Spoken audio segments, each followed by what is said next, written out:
రాష్ట్రపతి గవర్నర్లు నిర్ణీత కాల వ్యవధిలో బిల్లులు ఆమోదించి పంపాల్సిందేనంటూ గతంలో ఇచ్చిన తీర్పుపై సుప్రీంకోర్టు వెనక్కి తగ్గింది.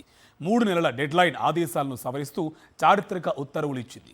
బిల్లుల క్లియరెన్స్ విషయంలో రాష్ట్రపతి గవర్నర్లకు గడువు నిర్దేశించడం రాజ్యాంగ విరుద్ధమని తేల్చేసింది. రాష్ట్ర అసెంబ్లీలో ఆమోదించిన బిల్లులు నెలల తరబడి పెండింగ్లో ఉండటం, గవర్నర్లు రాష్ట్రపతి ఆమోదం ఆలస్యం కావడంపై గత కొంతకాలంగా పెద్ద చర్చ సాగుతోంది. ఈ నేపథ్యంలో సుప్రీంకోర్టు కీలక తీర్పు వెలువరించింది. రాష్ట్రపతి గవర్నర్లకు డెడ్లైన్ విధించలేమని స్పష్టం చేసింది. దీనిపై గతంలో ద్విసభ్య ధర్మాసనం ఇచ్చిన తీర్పును రాజ్యాంగ ధర్మాసనం పక్కన పెట్టింది.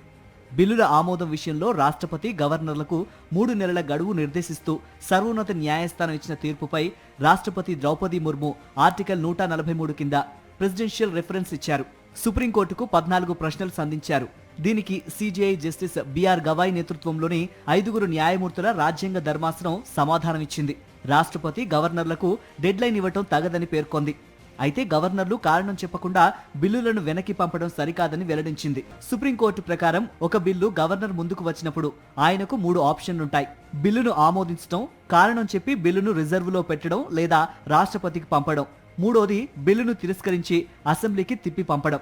ఈ 3 మార్గాల్లో ఏది ఎంచుకోవాలో నిర్ణయించడం గవర్నర్ విచక్షణాధికారం. ఈ వ్యవహారంలో కోర్టు గడువు పెట్టడం సరికాదని సుప్రీంకోర్టు స్పష్టం చేసింది. అయితే ఆర్టికల్ 200 కింద గవర్నర్కు విచక్షణాధికారం అంటే బిల్లును వెనక్కి పంపడం లేదంటే రాష్ట్రపతికి రిజర్వ్ చేయటం మాత్రమేనని రాజ్యాంగ ధర్మాసనం పేర్కొంది. గవర్నర్ బిల్లును సభకు తిప్పి పంపకుండానే నిలిపివేయొచ్చన్న కేంద్ర ప్రభుత్వ వాదనను తిరస్కరించింది. గవర్నర్ల విధులు, నిర్ణయాలలో కోర్టులు సాధారణంగా జోక్యం చేసుకోలేవని ధర్మాసనం చెప్పింది. కానీ కారణం లేకుండా బిల్లులను దీర్ఘకాలం పెండింగ్లో ఉంచితే అది న్యాయపరమైన సమీక్ష పరిధిలోకి వస్తుందని పేర్కొంది. రాష్ట్రపతికి కూడా ఇదే నిబంధన వర్తిస్తుందని తెలిపింది. అలాగే గవర్నర్ బిల్లును రాష్ట్రపతికి రిజర్వుగా పంపిన ప్రతిసారి రాష్ట్రపతి సుప్రీంకోర్టులో సంప్రదించాల్సిన అవసరం లేదని కోర్టు స్పష్టం చేసింది. ఆర్టికల్ 143 కింద రాష్ట్రపతి ఎప్పుడైతే అవసరం అనుకుంటారో అప్పుడే అభిప్రాయం కోరవచ్చని వెల్లడించింది. శాసనసభలో ఆమోదించిన పలు బిల్లులు నెలల తరబడి గవర్నర్ల వద్ద నిలిచిపోవటం, రాష్ట్రపతికి పంపినవి సంవత్సర కాలం పాటు పరిష్కారం కాని పరిస్థితి ఏర్పడడంతో తమిళనాడు సహా కొన్ని రాష్ట్రాలు సుప్రీంకోర్టును ఆశ్రయించాయి. దీంతో ఈ ఏడాది ఏప్రిల్లో ద్విసభ్య ధర్మాసనం సంచలన తీర్పిచ్చింది. గవర్నర్, రాష్ట్రపతి ఇద్దరూ 3 నెలల్లోగా బిల్లుపై నిర్ణయం తీసుకోవాలని ఆదేశించింది.